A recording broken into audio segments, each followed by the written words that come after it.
Bonjour à tous. Donc, j'ai créé Algolia il y a 6 ans, enfin 5 ans, donc un petit peu plus de temps pour aller à 300. Effectivement, on est en hyper-croissance, on grossit à peu près de x2 tous les ans. Mais je vais surtout partager avec vous quelques-unes de nos erreurs et surtout quelques-unes des décisions les plus complexes, qui sont les décisions d'achat ou les décisions d'est-ce qu'on doit investir, est-ce qu'on doit développer des choses nous-mêmes. On parle souvent de réinventer la roue.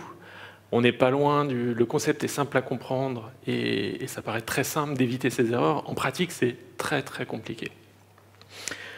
Donc, pour moi, c'est vraiment important de partager ce genre de retour avec vous parce qu'on devrait être exemplaire. On devrait ne jamais faire ce genre d'erreur. Je parle de Algolia parce qu'on fournit un composant de search, moteur de recherche, à des sites, à des développeurs pour les aider à avoir le meilleur moteur de recherche et de discovery possible. Donc finalement, on leur donne un composant qu'ils peuvent acheter pour faire mieux. Donc on devrait être exemplaire dans nos choix. On ne devrait jamais se tromper, on ne devrait jamais investir alors qu'il y a des composants qui existent. En réalité, on s'est trompé pas mal de fois. Et c'est justement à ce titre-là que je veux partager ce retour avec vous, parce que ces décisions sont complexes et qu'il y a toujours plein de bonnes raisons de croire qu'on prend la bonne décision et qu'on va innover, qu'on va inventer, et en fait, il y a une meilleure solution qui est disponible.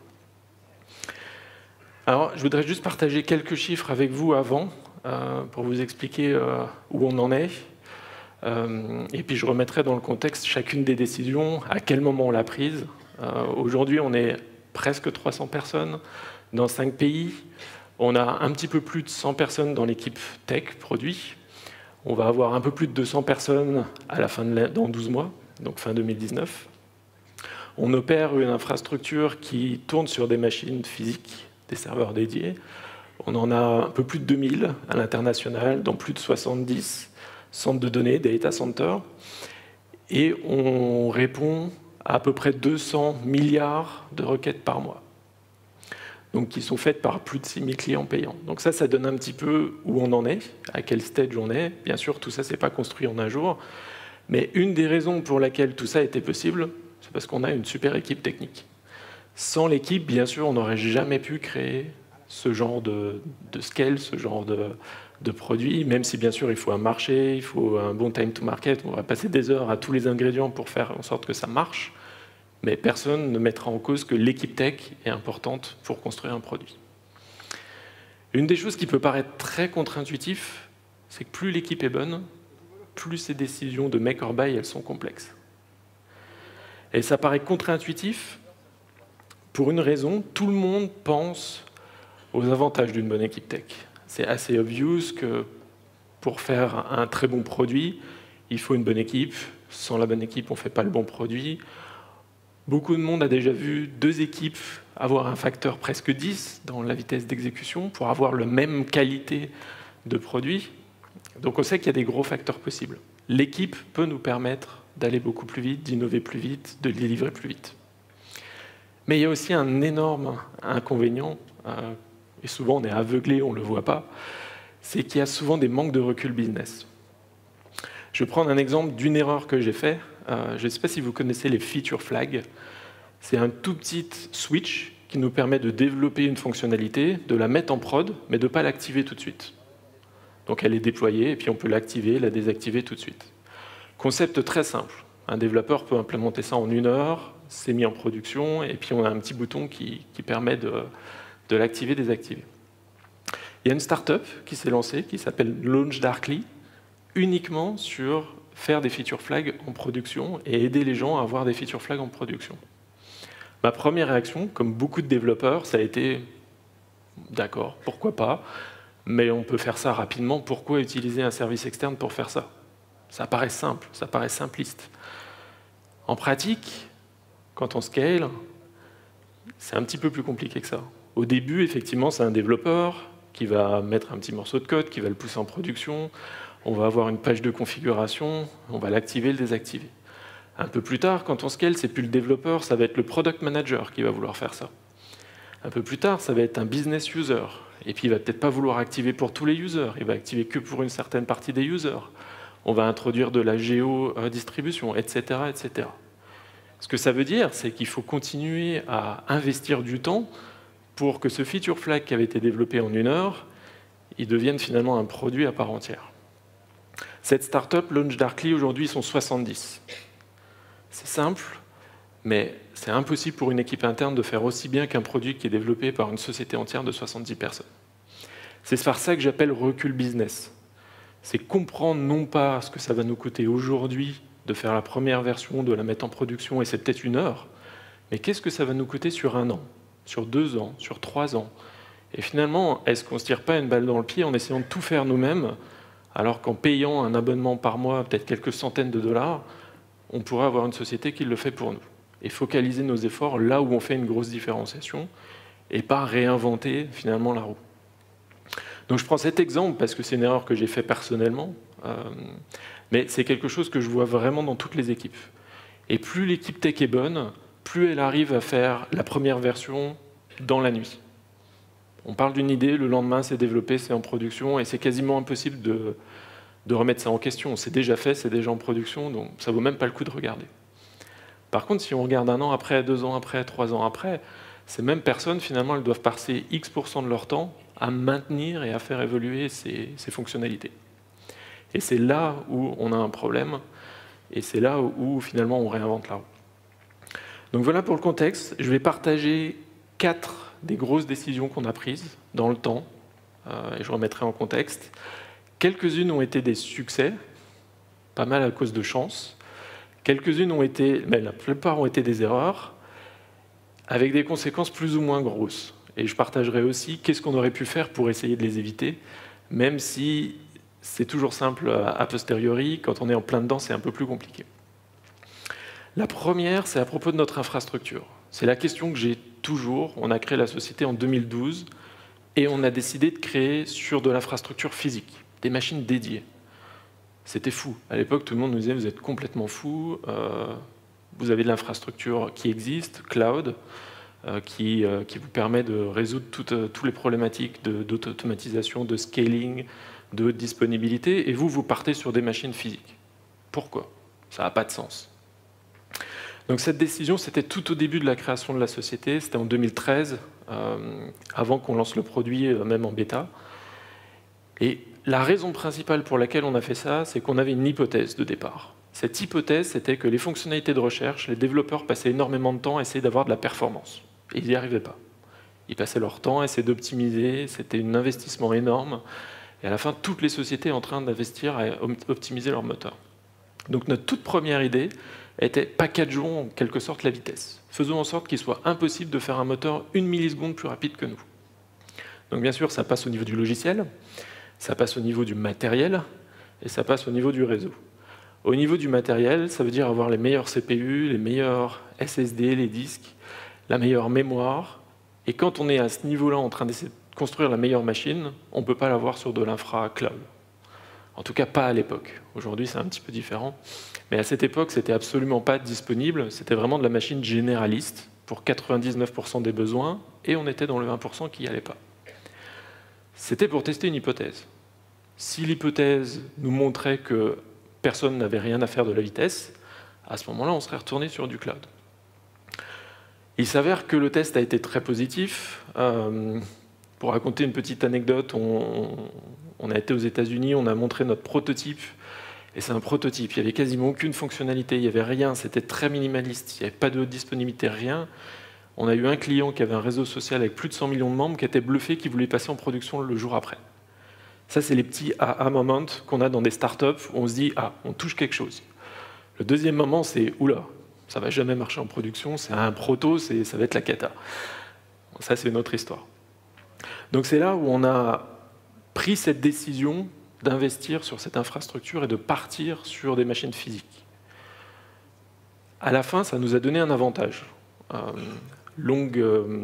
Avec du recul, avec vraiment de l'expérience sur cette infrastructure, c'est une des choses qui nous a permis, par exemple, d'introduire un SLA, une garantie que le service tourne de 99,999, ce qui veut dire moins de 30 secondes de panne par mois. Et s'il y a une panne, on a une grosse pénalité. Si on a 4 heures de panne, on rembourse 6 mois. La raison pour laquelle on a été capable de le faire, c'est qu'on distribue notre infrastructure, facteur 3, et on est capable de le faire chez des fournisseurs différents. même si un fournisseur est complètement HS, ça fonctionne toujours. Même si 2 fournisseurs sont complètement HS, ça fonctionne toujours. Donc ce petit choix au début, qui était vraiment fait pour la performance, il nous a donné d'autres avantages. Aujourd'hui, on a même une petite partie de notre infra qui retourne sur du cloud. Parce qu'entre-temps, les infrastructures cloud ont évolué, on a des CPU qui sont très haute fréquence qui existent, ce qu'ils appellent HPC, High Performance Computing. Et donc du coup, on peut réutiliser ce genre d'infrastructure. À la fin, on a été très chanceux. Pourquoi très chanceux? Parce qu'on a pris des risques au début, on a dû implémenter énormément de choses qui étaient fournies built-in, out of the box, par les fournisseurs cloud. On a dû, nous, redévelopper de la haute disponibilité en logiciel. Finalement, on a investi 6 mois. 6 mois, c'est énorme, surtout dans les premiers jours d'une startup, là où on aurait pu être beaucoup plus rapide et avoir quelque chose qui fonctionne beaucoup plus rapidement sur du cloud. On l'a fait uniquement parce que c'était une de nos corps, une de nos grosses différenciations dans le produit, et qu'à la fin, ça avait une valeur pour nos clients. Autrement, on ne l'aurait pas fait. Et même dans cette approche, on a essayé d'utiliser le plus de choses disponibles sur l'étagère. Donc on n'a pas acheté des machines physiques nous-mêmes qu'on a assemblées et qu'on a été mettre dans des centres de données. On a fait du leasing. On a vraiment utilisé les fournisseurs le plus possible qui nous simplifiaient la tâche. Donc celle-là, c'est le seul exemple que je vais partager avec vous de décision qui a fonctionné, où on a pris un risque. Le risque, il valait le coup, et à la fin, il s'est retrouvé en avantage pour nous et nous a jamais bloqué. Le deuxième cas que je voulais partager avec vous, il est déjà plus complexe. Donc là, on est début 2014, on a une équipe technique en tout qui fait 5 personnes, donc toute petite équipe, et on va lancer un gros produit, une grosse avancée dans notre produit, qui est la capacité de distribuer le moteur de recherche à l'international. Donc jusqu'à présent, on fournissait un moteur de recherche dans un pays. Par exemple, tous mes clients sont en France, j'héberge le moteur en France, c'est facile. Et on allait de plus en plus vers des éditeurs qui avaient des données des utilisateurs à l'international. Donc le but était de distribuer automatiquement le moteur pour eux à l'international. Donc tout est distribué, répliqué dans plusieurs pays qui choisissent. Et la dernière composante importante, c'est rediriger l'utilisateur vers le centre le plus proche. Pour ça, on utilise un mécanisme qui est le DNS, qui résout finalement un nom de domaine en une IP. Et l'IP dépend de la situation géographique de l'utilisateur. Au début, on utilisait un service fourni par Amazon qui s'appelle Route 53, qui est un DNS manager. Donc on n'a pas besoin de s'occuper du DNS, on le configure, tout est hébergé par Amazon. On n'avait pas fait de benchmark, on n'avait pas fait de choix particulier sur ce DNS. Jusqu'à présent, on n'avait pas beaucoup de contraintes sur le DNS. Et avec cette géodistribution, beaucoup plus de contraintes, beaucoup plus de besoins. Une des contraintes fortes, déjà, c'était le nombre de pays et le nombre de locations à l'international où on était capable de distribuer le moteur. Amazon ne répondait pas aux critères parce qu'on n'arrivait pas à couvrir la moitié des zones géographiques qu'on avait. Et même encore aujourd'hui, il y a des zones qu'ils ne couvrent pas, comme l'Afrique, comme la Russie, comme Hong Kong. Donc ça ne fonctionnait pas. Donc qu'est-ce qu'on a fait? On ouvre Wikipédia, ça tombe bien, il y avait une page qui listait tous les services DNS Manager. On les a tous contactés un par un, on a expliqué nos besoins, on a creusé avec chacun d'eux. Ça nous a pris un peu de temps, parce que je crois qu'il y en avait une quinzaine de listés. Et grosse surprise, aucun d'eux n'était capable de faire ce qu'on voulait faire. Et aucun d'eux n'était capable de nous donner une estimation du temps nécessaire pour mettre en place ce genre de fonctionnalité dans leurs produits. Et donc là, qu'est-ce qui se passe? On a une équipe tech petite, mais assez forte, qui se dit, si ça n'existe pas, il faut le construire. Prenons de l'open source, prenons un service DNS open source, customisons-le, modifions-le, rajoutons les features dont on a besoin et hébergeons-le. En pratique, l'hébergement était une partie un petit peu complexe parce qu'il fallait une partie un petit peu spécifique, qui est ce routage international qui s'appelle Anycast. Alors c'est un réseau IP un petit peu particulier où une adresse IP peut aller dans plusieurs endroits à l'international. Et ça, il fallait un commit de 3 ans. C'est une infrastructure assez chère, il fallait un commit de 3 ans pour être capable de discuter avec ses fournisseurs. C'est pas grave, on discute, on avance, on fait le prototype, ça marche. Et par hasard, sur une conférence, on rencontre une start-up. Une start-up qui venait de se lancer, je crois, il y a 6 mois, moins d'1 an, qui s'appelle NS1, qui faisait un nouveau DNS manager. Bien sûr, on discute avec eux. Leur produit n'est pas parfait, mais il répond déjà à 90% de nos besoins. Et en discutant un peu avec eux, ils nous disent les 10% qui manquent, on vous les implémente pour que vous puissiez passer en production. Gros risque pour nous, petite start-up, beaucoup plus petite que nous à l'époque, mais par contre, gros gain de temps. Là, si on pouvait avoir quelque chose rapidement, pas besoin d'investir, et donc du coup, vraiment aller vite à la release de notre produit. On change complètement nos plans, on annule tout, l'équipe en entier décide d'aller sur cette start-up, et il y a une chose vraiment intéressante qui s'est passée. D'abord, la start-up a été successful, on a été plutôt chanceux de ce côté. Aujourd'hui, ils sont plus de 100 personnes, elle a bien scalé. On reste toujours un gros utilisateur, mais la start-up est successful. Mais surtout, toutes les idées folles qu'on avait imaginées au début sur notre DNS Manager, en se disant il y a quelque chose qui n'existe pas, il y a quelque chose où on peut innover, peut-être même c'est notre deuxième produit, entre parenthèses, là, quand on commence à avoir ce raisonnement, c'est lumière rouge. On commence à imaginer le deuxième produit, on n'a pas fait d'études de marché, on a juste un besoin un peu particulier. En général, l'erreur n'est pas loin. Toutes les idées folles, NS1 les a implémentées. Et encore plus marrant, dans les idées folles, la plupart ne marchaient pas. La plupart, dans notre cas en tout cas, ne fonctionnaient pas, n'apportaient rien. C'était des mois et des mois de développement pour faire une amélioration potentielle, et en pratique, l'amélioration potentielle ne fonctionnait pas. Ce que NS1 nous a apporté, c'est la capacité à tester toutes ces idées avec quasiment aucun effort d'ingénierie. C'est quasiment une extension de notre équipe de développement. Ce qui est important ici, c'est de comprendre pourquoi on a fait l'erreur. L'erreur, on l'a fait parce qu'on ne trouvait pas de solution sur le marché. Et donc, on aurait pu très facilement réduire le plus possible nos efforts en attendant qu'une solution arrive. Qu'est-ce qui s'était passé si on n'avait pas découvert NS1 ou si NS1 s'était lancé un an plus tard? On serait parti sur notre solution, on aurait été loqué pendant 3 ans, et on aurait sûrement dû réfléchir différemment. Est-ce qu'on aurait pu lancer le service avec 2 fois moins de pays? Oui. Est-ce qu'on aurait pu utiliser Route 53? Oui. Ça aurait été moins parfait au début. Mais peut-être qu'il aurait fallu être moins parfait au début et se donner du temps plutôt que de partir sur une solution qui semblait parfaite, avec un locking de 3 ans. 3 ans après, elle n'est plus parfaite du tout. Donc ça, c'est un exemple d'erreur qu'on a prise. Facteur chance, dans l'histoire, on a découvert une start-up assez tôt. On a gaspillé en tout 3-4 mois, pas plus. Mais 3-4 mois à l'échelle d'une petite start-up, c'est énorme. Et du coup, on a réussi à lancer notre fonctionnalité qui aujourd'hui est un de nos gros différenciateurs. Quelques mois plus tard, on se rend compte qu'on a un autre challenge. Équipe beaucoup plus grosse, on a plutôt une vingtaine de personnes dans l'équipe tech à ce moment-là. Et on se rend compte qu'on a des besoins de monitoring de notre infrastructure assez spécifiques. On est assez, entre guillemets, fou sur la performance, on veut optimiser à la milliseconde, et toutes les solutions de monitoring, elles ont des précisions plutôt à 5 minutes, et très machine, très orientées machine.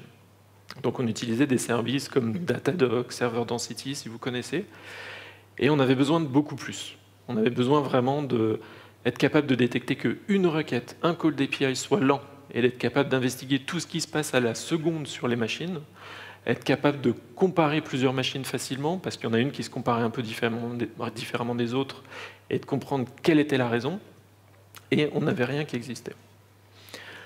Même raisonnement, on fait un petit tour du marché, on regarde, rien ne répond aux besoins, et là ce qui s'est passé, c'est que l'équipe tech arrive avec un proto basé sur de l'open source, et en un jour, on a un début de quelque chose.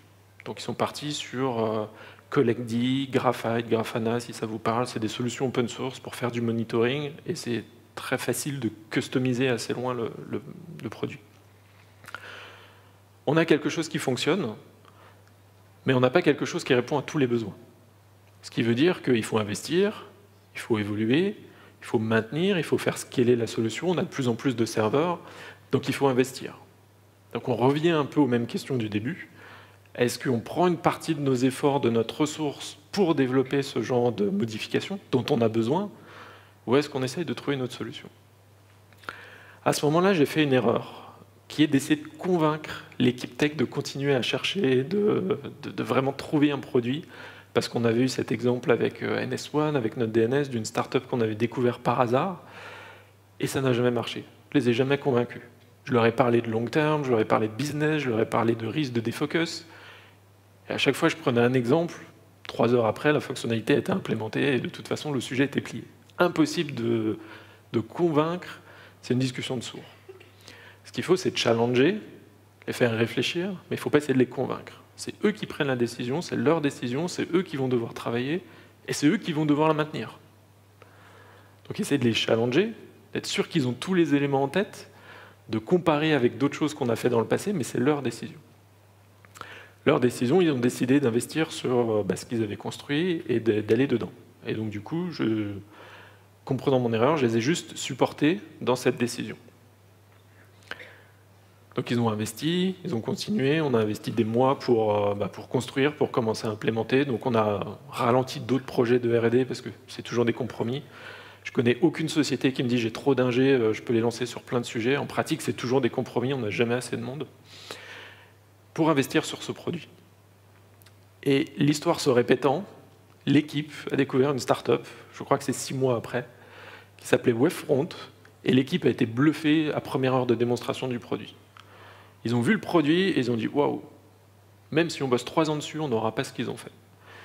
Donc là, on a complètement changé d'approche. C'est plus moi qui essaie de les challenger, c'est eux qui se sont rendus compte que waouh, si j'avais ce produit-là, ah ouais, je pourrais prendre mon temps et le mettre sur autre chose plutôt que d'essayer de construire un super produit qui existe déjà à côté et qui est mieux. Donc là, il y a plusieurs apprentissages. Le premier apprentissage, c'est attention, même quand on a déjà vu le film et qu'on se dit « Oula, ça sent la mauvaise décision, on va encore réinventer quelque chose », c'est pas si simple que ça en pratique. Une bonne équipe, et c'est là où j'en reviens au début, elle va toujours avoir 10 arguments pour le faire en interne, elle va toujours penser que c'est super simple, et si on prend un exemple, ils vont vite l'implémenter pour nous montrer qu'on a faux, ce qui est bien, mais du coup c'est très difficile de leur faire prendre conscience que c'est la mauvaise décision. Et du coup, il faut les challenger. Il faut leur dire, attention, est-ce que tu as pris ça en compte? Est-ce que tu vois combien de temps ça va représenter de maintenance dans 6 ans? Qu'est-ce qui se passe si on fait x10 dans l'infrastructure en 10 mois? Etc. etc. Et donc du coup, quand ils vont discuter, quand ils vont aller dans une conférence, quand ils vont voir des startups, ils vont être un peu plus ouverts juste sur la possibilité de remplacer leur solution. Et là, c'est un point vraiment important. Quelle est la complexité de remplacer cette solution par quelque chose d'autre? Si on prend un commitment dans le long terme, on est à peu près sûr de se tromper. Si on prend un commitment qu'on est capable de changer à tout moment, à ce moment-là, on peut y aller, on peut avancer sereinement, et on peut être confiant qu'on ne va pas se tromper d'un trop grand ordre de magnitude. Donc ça, c'est une deuxième grosse erreur qu'on a faite. Pareil, perte d'énergie, perte de temps, mais gros apprentissage de l'équipe, grosse prise de maturité de l'équipe aussi. Et c'est comme ça qu'on fait grandir une équipe tech. À notre niveau, ce n'est pas les 2 fondateurs qui font qu'une entreprise marche, c'est toute l'équipe. Et donc être capable de les empower et de leur faire prendre les décisions le plus possible. J'ai un 4e exemple qui est beaucoup plus compliqué et qui s'est passé sur toute la période de vie de la société. Donc depuis le début, on a une architecture un peu, on va dire, orientée composants, certains diront microservices. Le mot micro est pour moi très mal compris. Le but, c'est pas d'avoir quelque chose le plus petit possible. Le but, c'est d'avoir quelque chose qu'on peut découper en plus de morceaux possibles. Remplacer un morceau plus facilement. Depuis le début, on a de l'analytics. Ce qui veut dire que déjà, on doit donner à nos clients combien ils ont fait d'API calls sur un mois. C'est la métrique de pricing, donc il vaut mieux qu'on sache la mesurer et qu'on soit précis. Mais c'est aussi leur donner des fonctionnalités comme quelles sont les requêtes fréquentes qui ne retournent pas de résultats, etc. Donc ça, on l'a développé depuis le début du produit et on l'a remplacé plusieurs fois, et avec des technos différentes à chaque fois.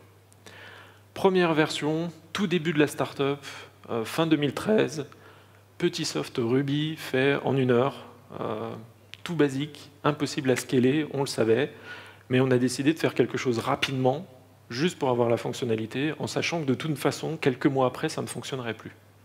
Ça nous a juste permis, quand on était 4, de passer 1 heure dessus et de passer à d'autres sujets qui étaient plus critiques. Qu'est-ce qui s'est passé? Quelques mois après, forcément, le soft avait atteint ses limites, le scaling, l'augmentation du nombre de clients était là, et donc il a fallu le remplacer. Et là, j'ai fait une autre erreur, donc c'était début 2014, j'ai donné une mission à un ingé qui était il faut faire scaler le problème.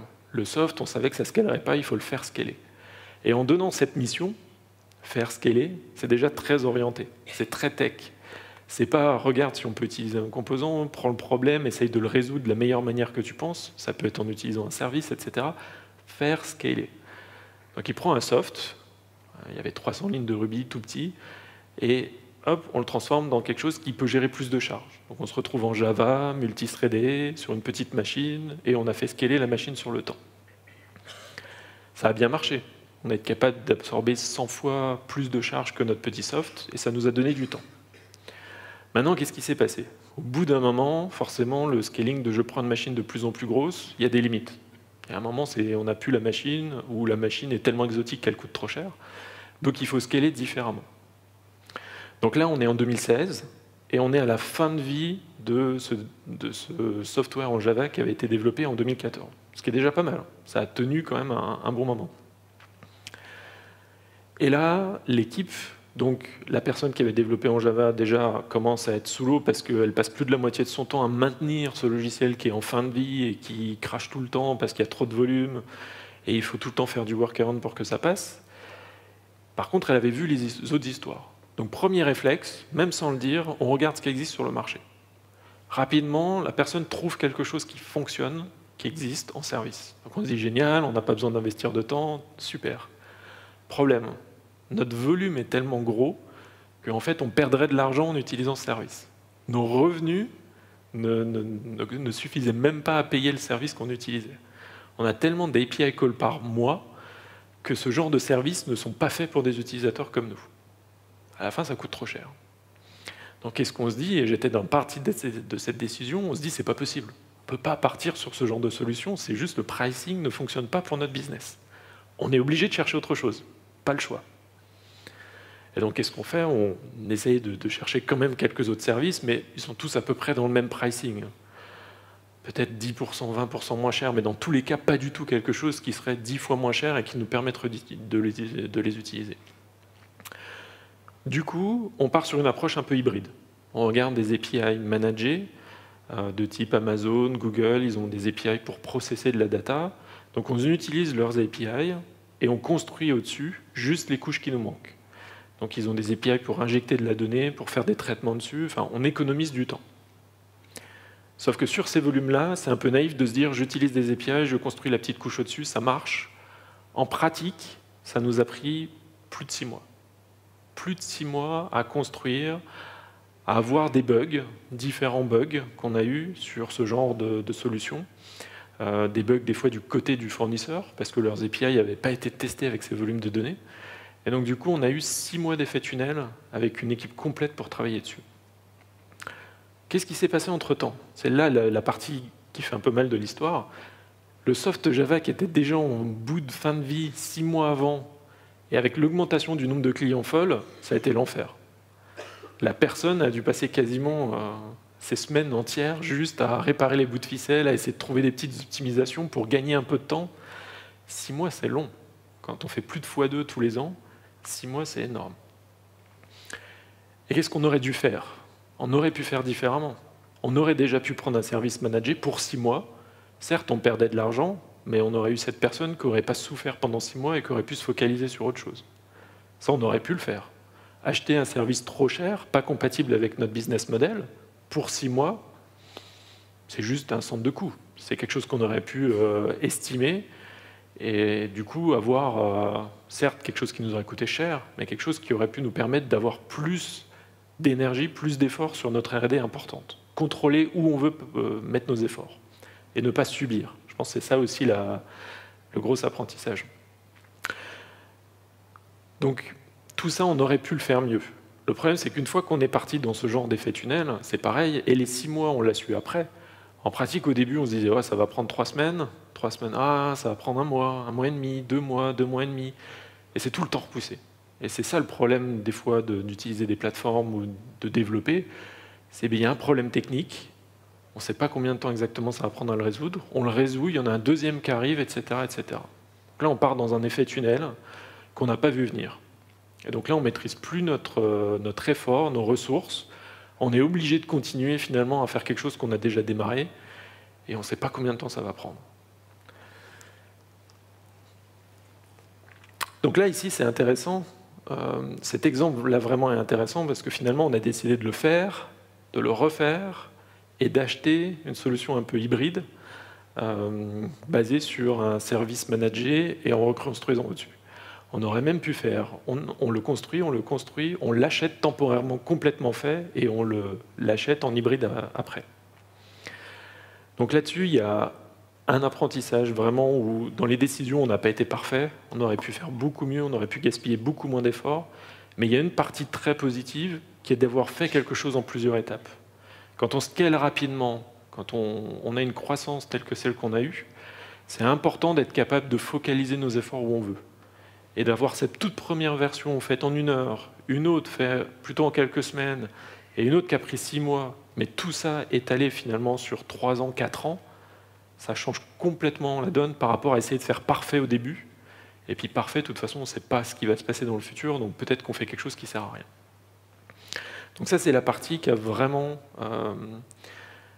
où on aurait pu faire mieux, mais on a quand même une partie qui s'est bien passée, qui est d'avoir cette infrastructure où on a des composants, et on peut refaire les composants plusieurs fois, avec des technos différentes, sans avoir de problématiques.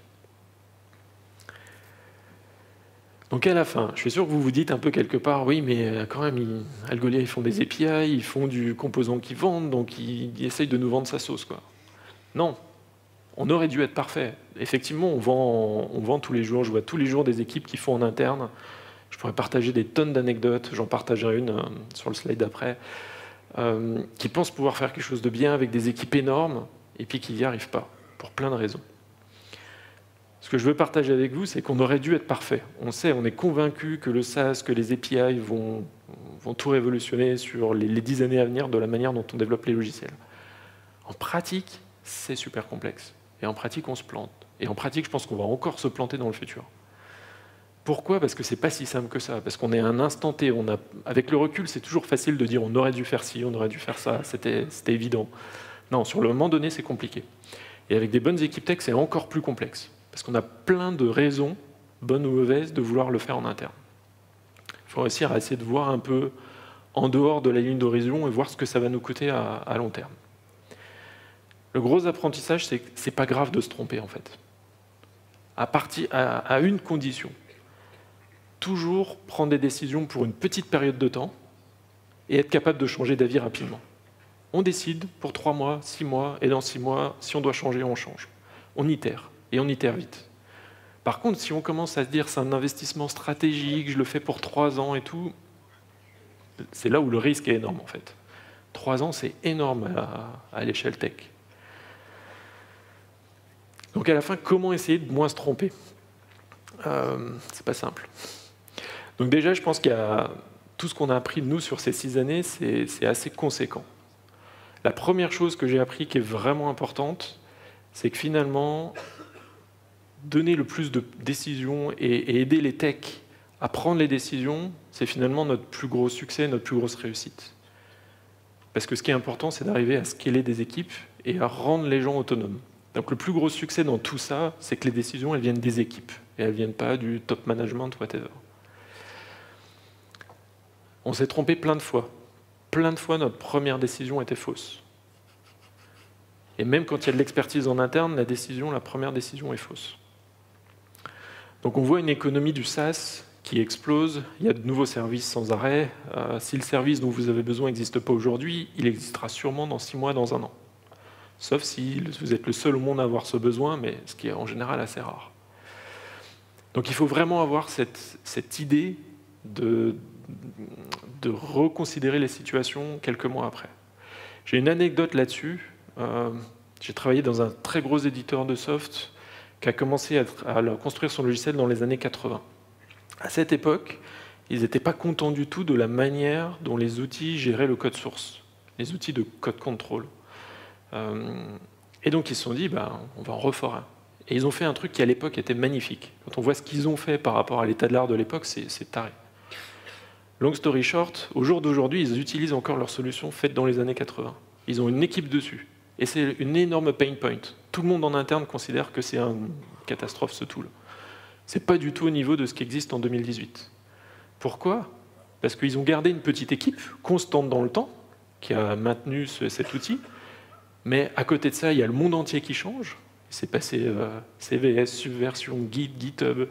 C'est pas une petite équipe en interne qui va être capable de rentrer en compétition avec tout cet écosystème, toutes ces sociétés. Et ils n'ont pas reconsidéré la situation et ils sont bornés un peu dans leur oui, on est innovant, on est génial, on a fait un truc top, en oubliant que le monde à côté d'eux changeait. Et aujourd'hui, c'est une énorme pain point. Aujourd'hui, ils n'arrivent même plus à recruter à cause de cet outil est un frein au recrutement parce que personne ne veut utiliser ça. Ils ont mieux chez eux sur leur petit projet perso. Et donc ça m'amène à une autre chose, qui est qu'une équipe interne ne pourra jamais être en compétition avec une boîte SaaS. Et donc ça, on l'a vu, moi je l'ai vu sur des gros éditeurs e-commerce américains qui avaient une équipe interne juste sur la fonctionnalité de recherche de 70 personnes. À cette époque, on était 30 en tout dans Algolia, 15 sur la tech. Et ils avaient un prototype pour faire de la personnalisation. Donc chaque client, chaque utilisateur du site e-commerce devait avoir un résultat différent en fonction de leur historique, de leurs préférences. On leur a fait un petit proto en une semaine, 2 semaines. On a mis toute notre énergie dessus pour construire le POC. Et on avait quelque chose qui pouvait passer en production en 1 mois. 1 an après, ils n'ont toujours rien en interne, avec 70 personnes. Pourquoi? Ils ont pris de l'open source, ils ont construit plein de stacks, ils ont construit plein de couches au-dessus, ils ont eu plein de turnover, donc il y a plein de bouts, ils n'ont plus de connaissances, enfin, c'est un peu compliqué, il y a de la politique interne. Cette équipe de 70 personnes, elle n'est pas en train de construire un produit et en train de mettre toute son énergie dans construire un produit pour plein d'utilisateurs. C'est un client interne.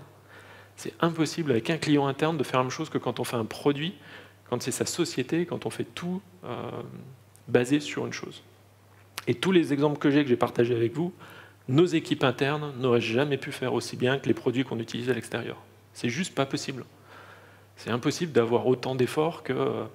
si je reprends mon exemple de LaunchDarkly au début, oui, ils sont aujourd'hui 70. Pour nous, on est 300, on va être 600 l'année prochaine, mais c'est impossible d'avoir 70 personnes sur du Feature Flag. Ça n'a aucun sens. On ne peut pas faire ça. On est obligé de se focaliser là où on a un énorme impact. Il y a quand même quelques exceptions. Et les exceptions, j'en vois principalement 3. La première exception, c'est un peu ce que j'ai partagé avec le petit bout de code Ruby fait vite fait en 1 heure. Quand on peut faire quelque chose vite fait en 1 heure et retarder la décision, je pense qu'il ne faut pas se poser la question. Faisons la chose vite fait en 1 heure, plions le sujet, rien que regarder l'état de l'art, ça prend de toute façon bien plus d'1 heure. Donc ça, c'est une bonne décision.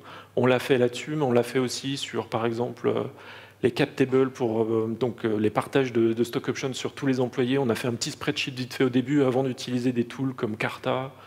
Sur la facturation, on a fait des tools en interne avant d'utiliser autre chose. Enfin, il y a plein de petits sujets où on peut aller vite et après on reconsidère. La deuxième raison, je pense, c'est s'il y a un facteur 10. Peu importe le facteur 10. Si vous avez quelque chose où, si vous le faites en interne, vous avez un énorme différenciateur pour votre produit, que ça soit du coût, de la vitesse, de la UX, peu importe le facteur 10, c'est ce qui s'est passé avec nous avec la performance au début. Utiliser des machines physiques, c'était un facteur 10 par rapport à l'infrastructure cloud. Donc dans ce cas-là, ça fait sens. Dans ce cas-là, on peut se dire qu'il y a une vraie raison de le faire en interne.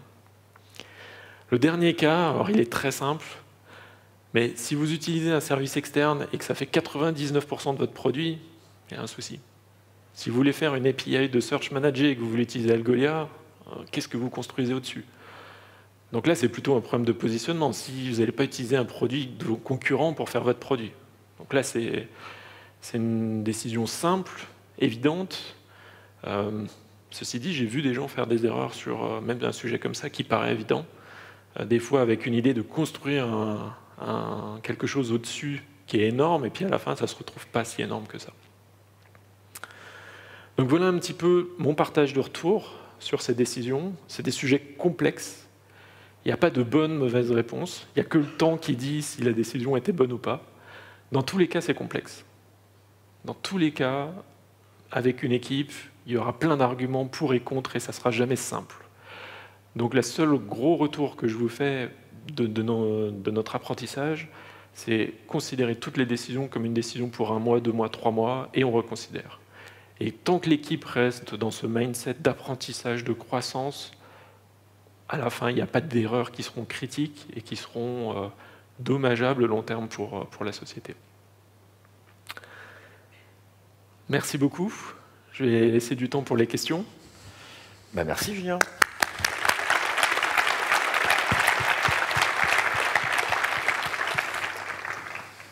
Alors, est-ce qu'il y a des questions? Oui. Ah, ils sont où les... Voilà, mademoiselle.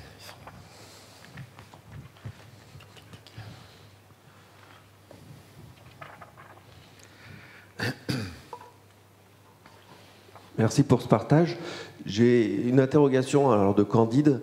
Lorsque vous avez évalué les différentes solutions, je crois que c'est sur le 4e cas, quand vous avez évalué les solutions existantes et constaté que les prix étaient dépassaient votre budget, est-ce que vous avez envisagé, ou avec le recul vous l'auriez fait, de négocier avec ces structures pour obtenir une solution peut-être hybride sur mesure? Alors oui, c'est ce qu'on a fait. On l'a fait en pratique, surtout avec des startups. Alors on n'a pas pu le faire avec des solutions qui étaient plus late stage, parce qu'ils ne sont pas prêts à faire du sur-mesure, mais des structures un peu petites, on a été jusqu'à discuter, voilà notre problème, voilà le maximum qu'on puisse dépenser, est-ce que vous pouvez faire quelque chose? Mais ce n'était pas dans leur business model. C'était trop différent de ce qu'ils faisaient. C'était de la petite marge, là où leur business c'était plutôt de la grosse marge. Donc je comprends qu'en termes de focus, pour eux, ça serait un shift complet dans leur business model. Et je ne sais pas s'il y a suffisamment de sociétés comme nous pour avoir un vrai business sur de la petite marge, sur ce genre de thématique. Donc je comprends que leur décision a été de se focaliser sur de la grosse marge et pas sur quelques sociétés avec des volumes faramineux. Mais oui, on a discuté avec 2 startups potentiellement pour avoir une solution qui, en fait, qu'ils adaptent leur solution sur des business models comme nous. Ok. Merci pour ce retour, c'était super intéressant, vraiment. Moi, je me suis retrouvé souvent dans le cas de l'équipe tech, qui aime bien faire les choses en interne et qui veut toujours avoir le truc super sympa. J'ai 2 questions. La première, c'est le développeur Java qui s'est tué pendant 6 mois à maintenir le truc. Il ne veut plus faire de Java, mais ça, c'est autre chose. Voilà, ça l'a séché un peu. Est-ce qu'à un moment donné, vous vous êtes dit, mais là, on va peut-être perdre quelqu'un, le coût humain, la mesure du coût humain, en fait? Alors clairement, ça c'est quelque chose dont on ne parle pas assez dans les startups, surtout au début. Alors quand on commence à être plus nombreux, c'est perdre une personne est moins problématique. Dans une toute petite équipe de 5 personnes, perdre une personne, c'est énorme, surtout avec tout le training. Donc oui, bien sûr, on l'a considéré, mais je dirais que c'est presque trop tard. C'est toujours quelqu'un qui est en train de s'épuiser sur un sujet, c'est lui qui a tout développé. Tout le monde est un peu sous l'eau. Est-ce qu'on peut prendre quelqu'un d'un autre sujet, mais qui est aussi critique et un peu aussi sous l'eau, et le faire ramp up tout ce qu'il a appris avant pour l'aider? En fait, c'est même plus faisable. À un point, on peut arriver à un point où la tension est telle qu'il n'y a même plus de plan B, en fait. Et le pire de tout ça, c'est que les 6 mois, on ne le savait pas au début. Donc on se dit, on a presque un discours qui est « t'inquiète pas, c'est temporaire, dans quelques semaines, ça va être fini. Quelques semaines après, c'est encore pire. » Donc, en fait, c'est très complexe.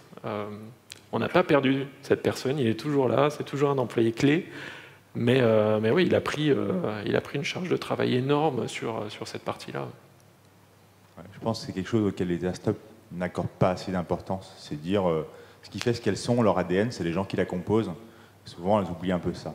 J'ai une deuxième question, c'est on est toujours confronté au même problème, qui est, effectivement, soit je le fais en interne, soit j'achète une solution externe. Le problème, c'est que mesurer l'état de l'art, comme vous dites, ça prend un temps de fou. Est-ce que vous êtes à un moment donné de dire, on se donne 2 jours pour dire, on fait le tour du truc, et si au bout de 2 jours, on n'a pas trouvé, on avance? Que ça, c'est quelque chose aussi à gérer, qu'on ne peut pas prendre une semaine à regarder toutes les solutions du marché, est-ce qu'elles vont bien, est-ce qu'on fait des POC partout? Alors, c'est un bon point, et mon conseil, c'est que 2 jours, c'est clairement pas assez. De ce que j'ai vu, c'est que ce temps-là, il n'est pas perdu. Il n'est vraiment pas perdu, et je conseillerais de ne pas rusher trop cette phase de recherche et de se donner plus de temps. En 2 jours, on est sûr qu'on rate énormément de choses. On n'a pas eu le temps de discuter avec eux.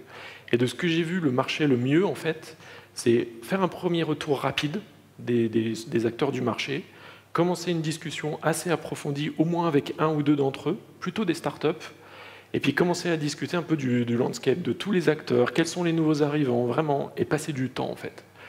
Et plus la décision est stratégique, je pense, plus ça vaut le coup d'investir Et ce n'est pas de l'investissement qui est nul, parce que même si à la fin on décide de faire en interne, ben, ils comprendront, du coup les personnes qui vont le faire comprendront mieux les compromis de chacun, ils comprendront mieux pourquoi ils ont pris telle approche plutôt qu'une autre. Donc ça va les aider dans tous les cas. Donc je dirais que moi, on a des cas où on a mis 2 mois pour faire de la recherche. Donc 2 jours, ça paraît tout petit, et je pense que 2 mois, c'est pas fou si la décision est importante, si l'enjeu est clé. Après, bien sûr, il faut modérer en fonction de l'impact que ça a pour le business. On ne prend pas 2 mois pour toutes les décisions, il y en a qu'on prend en 2 jours. Merci. Ah, il y a une question là. Il y en a 2. Là, il y avait monsieur juste là. Voilà.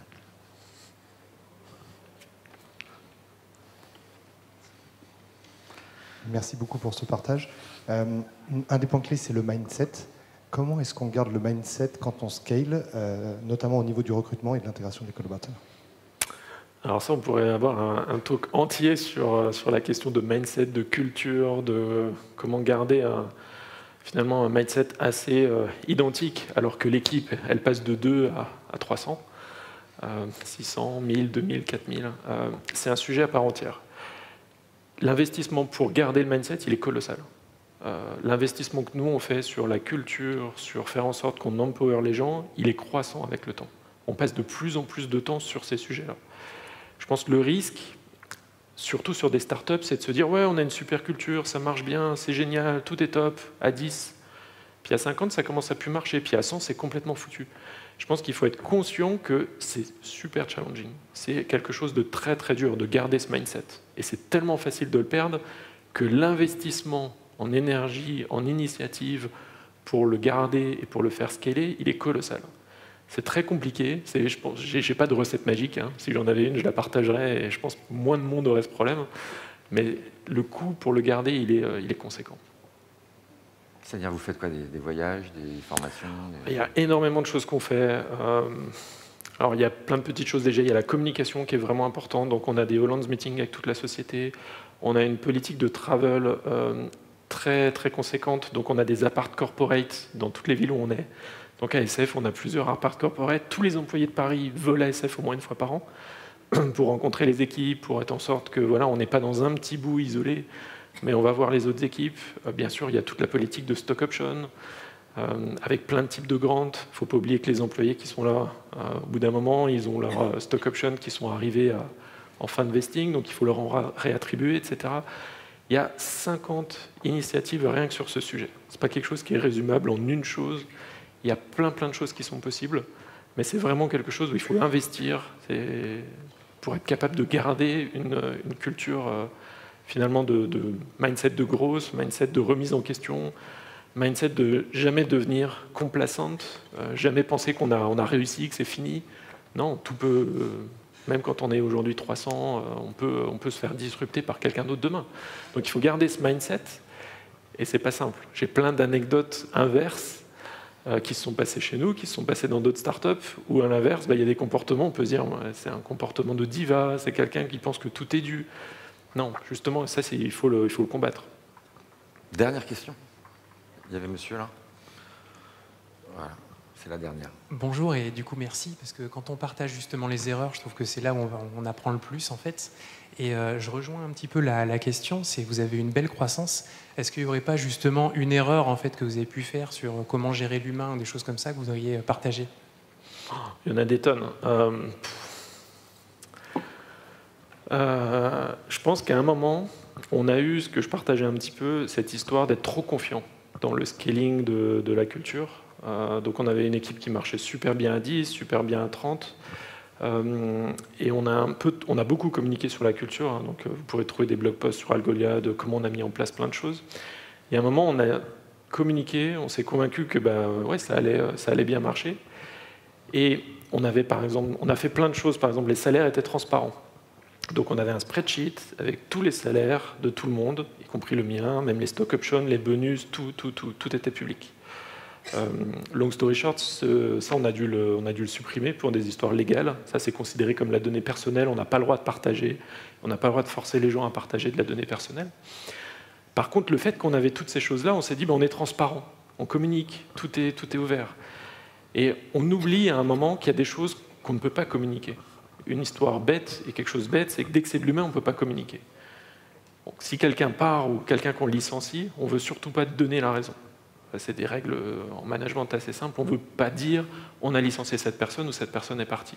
Les torts sont toujours partagés. C'est jamais one-sided, c'est toujours 50-50 dans les raisons d'un départ. Et ce qu'on veut surtout pas, c'est casser les chances à cette personne de réussir si par exemple on la vire. Et à l'inverse, on ne veut surtout pas quelqu'un qui part, ça donne le message à l'équipe de il n'y a plus de futur, c'est la catastrophe, ça ne va pas marcher. C'est jamais one-sided. Et donc on ne peut pas être transparent surtout. Et ça, on n'avait pas assez communiqué par exemple à l'équipe. Quels sont les sujets sur lesquels on est transparent, vous avez toutes les infos et tout est ouvert. Et quels sont les sujets sur lesquels on ne peut pas communiquer. Et pourquoi on ne peut pas communiquer? Donc il y a effectivement des raisons, des sujets comme ça. Un autre sujet, par exemple, c'est une acquisition. Imaginons demain, on fait une acquisition. On ne peut pas communiquer à l'équipe, bon, bah, alors on est en train de regarder cette acquisition, etc. On ne peut pas faire ça. Ce n'est pas possible. En termes de risque légal, plus il y a de personnes au courant d'une potentielle acquisition, plus le risque est massif. Et quand on devient même une société publique, c'est carrément c'est réglementé. Parce qu'une acquisition peut avoir des impacts sur la valeur d'un cours en bourse. Enfin, tout ça, c'est très strict. Et donc, il faut préparer les équipes. Préparer les équipes en termes de transparence. Transparence, c'est un mot en fait, qui est très dangereux. Et qu'on abordera peut-être une autre fois. Exactement. Comment? Dans le village, ouais. En tout cas, Julien, merci, parce que moi qui ne suis pas un tech, j'ai trouvé ça à la fois passionnant, clair. Bravo, vraiment bravo. Merci. Merci beaucoup. Merci.